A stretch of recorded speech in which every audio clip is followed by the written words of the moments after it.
I am opening Mobikwik app UPI app.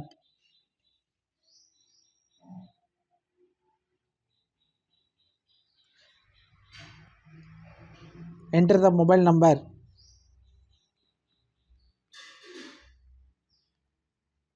Click continue. Something went bad. Please try again later. Something went bad. Please try again later. Error occurs. Solution. Go to date and time settings. Set auto set time. Enable automatic time. Go to settings.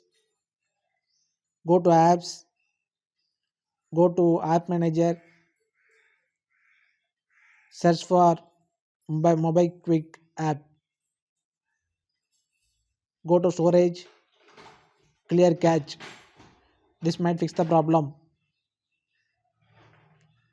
Subscribe.